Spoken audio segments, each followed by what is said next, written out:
What's going on? Welcome to QVO Games. My name is Juan. Thank you for being here. I appreciate it so much.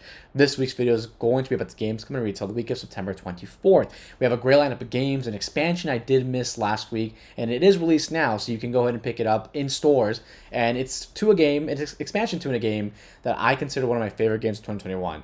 It's an amazing game, and I'm excited to talk to you about it. Let's get this video going. Keep in mind, I am covering the games coming to retail in the US. Also keep in mind, if a game's release date is changed, I'll make sure to update you about that change in its new respective video.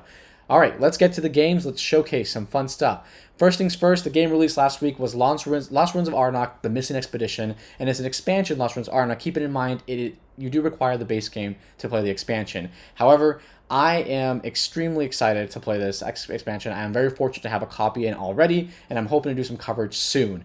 In this expansion, The Missing Expedition, it adds in a cooperative mode to Lost Ruins of Arnak. Lost Ruins of Arnak is a worker placement game, and it was one of the best worker placement games of 2021.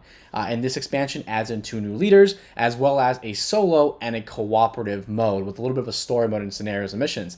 I am extremely excited. Meeting Min and Elwin, the authors of the game, I am super pumped after talking to them about this game. This expansion specifically. I love the game already, but this expansion is going to add in some fun stuff that I think never expected this game to turn into, like a cooperative mode, but I'm extremely excited to play it. This game is already out. You can pick it up this week in retail stores. Your local retail store should have copies in.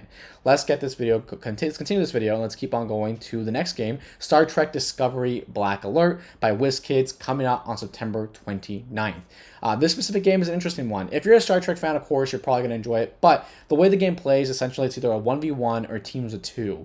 And in teams of 2, you're playing as different characters from the Star Trek universe, and those specific characters all have a specific agenda or a mission. And as you're playing the game, that kind of unfolds, and your goal is to achieve that mission by either destroying the enemy ship, rerouting different types of programs or goals that you have, or secret goals, your objectives you have.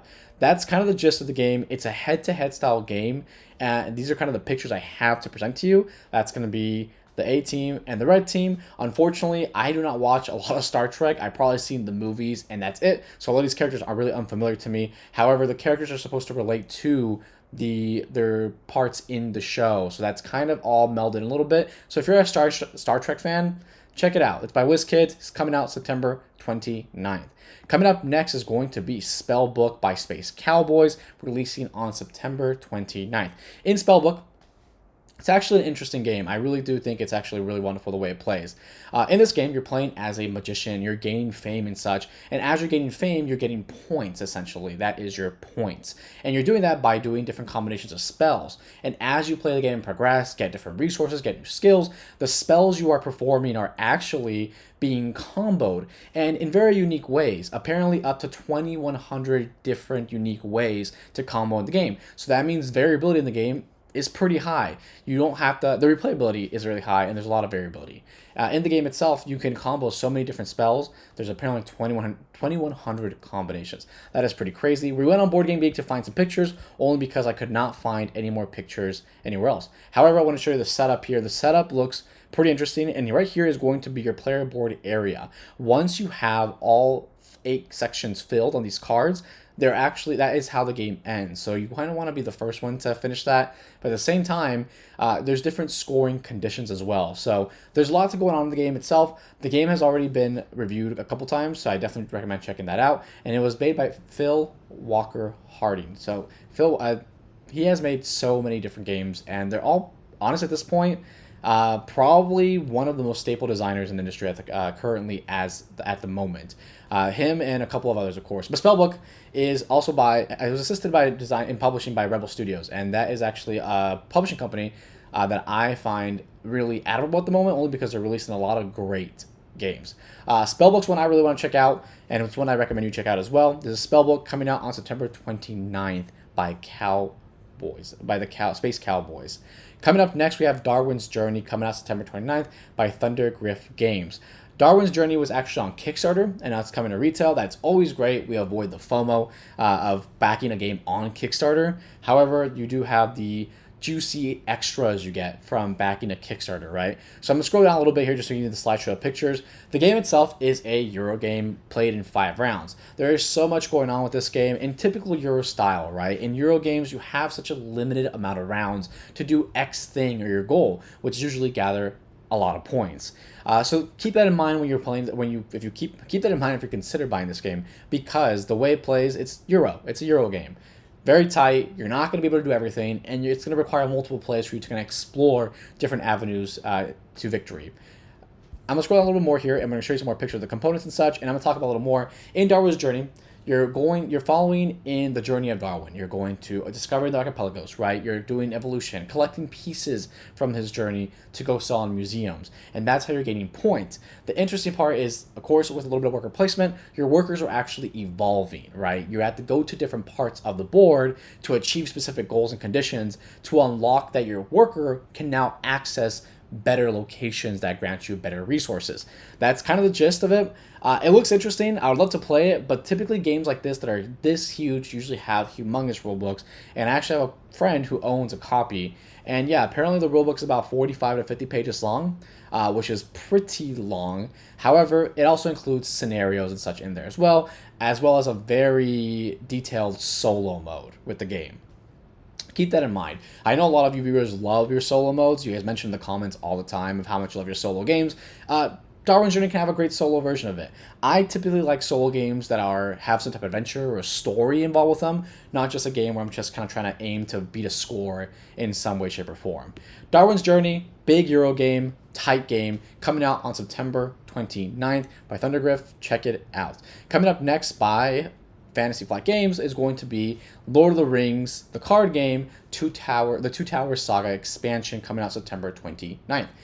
This game, living card game. I have talked about countless times about Arkham Horror, the card game, Marvel Champions. This game is in that realm with a different theme. In this game specifically, it's a living card game, so you're going to be buying packs of cards. However, in a very different fashion than its counterpart of like trading card games, in a living card game, you always know exactly what comes in a pack. Or in this case, a box, right? This is a whole box expansion with new characters, new story elements, new scenarios, new events, all that stuff. And you're playing through, it's very similar like all these other games. You play through a scenario, you have your friends that you gather in. It's a cooperative game, plays 1 to 4. You can also play solo. And you're playing through the Two Towers. I've only seen the movie, but you're playing through the Two Towers Saga, right? I've never really read the books in any way, shape, or form, but I have read the movies. Also, I know a lot of people are Lord of the Rings fans. I'm a fan, but I'm definitely not as informed as other fans would be. Cooperative game, living card game. I talk about these a lot, and these expansions come out so often, so I'm not going to go too deep into detail. Check it out. It's by Fantasy Flight Games, coming out to you September 29th. Coming up next, we have Fit to Print by AEG and Flat Out Games, coming out on September 29th. Fit to Print's a cool one. Very interesting. It was on Kickstarter, and now it's coming out to the public, of course, in retail. In this game, you can play it 2 fashions. You can either play it simultaneously in real time with other players. You can even play it solo, and you can even play it with a slow-mo mode. Actually, excuse me, no solo. It's a slow-mo mode. A slow-mo mode essentially is where you take turns. You're not really doing everything at the same time, and there's a market. You kind of take your turn, you draft your tile, next turn goes, they draft their tile. There's also the simultaneous, you all play real time as well. In this game, you're basically trying to make the best front cover in a newspaper, and you do that by drafting different tiles, and I actually opened up the rulebook to show you some pictures of that. So this is the setup, of course, and what's going on, but you have these tiles in the middle that you're drafting, and kind of adds a polyomino puzzle with your little board here, and the player board looks like a newspaper, right? The front page of a newspaper. As you build this out, different tiles have different effects, and they combo differently, and they have different scoring conditions, essentially. So having specific tiles next to other ones, having 3 of a different tile, that all changes and that all has a different effect on how you play your game, and the tiles are just kind of grabbed down the middle. You have your timer up top. Someone's using their phone as their timer. It's currently at 4 minutes. Below that is the first person to have their whole section finished. They can grab one of these tokens, and they score more points for grabbing that token. You also have scoring conditions and such, and the scoring conditions can be like, they have like goals or objectives, and those are, of course, there's different ones, so it has a lot of variability to play. That's always good. In this game, my personal opinion, it looks like a lot of fun, and it's received a lot of great praise from the critics and the reviewers, of course, all on YouTube. You can look at a bunch of stuff, so make sure to inform yourself before you buy the game to make sure it's for you. In my opinion, like I said, it's going to be, I feel like it's a game I really want to try. I really want to try at least a couple times. However, usually games like this tend to tend to get drowned out from like so many more games coming out that kind of overshine it. I still want to try it. I want to have it in my collection and see how it goes and how it lasts and compares. Of course, being a board game content creator, there's so many games to play and so little time. So I'm always playing something new and something fresh. So I'm just curious to see how this one's going to hold out in my collection and see if it even lasts. This is going to be fit to print by AEG and Flat Out Games, coming out on September 29th. Coming up next by Hachette Board Games and Randolph is going to be Miller Zoo, coming out September 29th. This game is one that I added actually to my top 10 games at Gen Con. I was extremely excited for this game. I talked about it all the time. It's a cooperative family game, and it's based off a Miller Zoo in Quebec, Canada. So you basically play as the staff from the zoo in the game. In the game, you play through a series of scenarios, and it's like a little small campaign, and you're trying to basically kind of make room and space for different animals, feed them, supply them as you go through. Kind of getting to the gist of it, because I did talk this game up a lot because I was really excited to play it. After watching gameplay videos and such, it looks like it's extremely simple, and it's very much meant as a family game. It's supposed to be for maybe someone who has children, right? And your children's kind of come in to play the game with you, and you play it with them. It might be a little too light for my taste personally. However, I wouldn't downplay the game. It looks like a fun game. It just depends what kind of player you are. And I'm going to scroll a little bit. And the fun part is there's even like different envelopes, right? When you lose for the first time, you get to open an envelope and experience some new different things, right? The game has a little bit of like a legacy component to it, where the game slowly changes the more you play, opening up secret envelopes, adding different things in. You get to add in powerful cards into the cards you use to try to solve different issues in the zoo as you play. It's neat. It's really neat. My only issue is the replayability is going to be an issue for me. 1, 2, lighter games tend to not be my style. Sometimes. It depends on the game, and it varies. It varies and depends on the game. But this game just seems a little too light for my liking. However, at the price point, $34.99 US dollars, it's not too bad, honestly, for the experience. If you can pull out 4 hours of gameplay, 5 hours of gameplay, it was definitely worth it at that point. This is Miller Zoo, coming out September 29th by Hachette and Randolph Games. We are at the end of the video. Thank you for watching the video all the way through. That means a lot, and the fact that you're talking to a random dude in Las Vegas in the middle of the desert talking about board games on a camera. I appreciate it, honestly, I really do, and thank you so much for making this far into the video. If you like what we're doing, don't hesitate in subscribing, liking, and commenting. Specifically, let me know what game you are going to be picking up this week from this list, if any. Or maybe there's a game you've been saving up for and you're going to finally purchase at your local game shop this week. Let me know in the comments below, and thank you for watching the video. I appreciate it. Have a good one.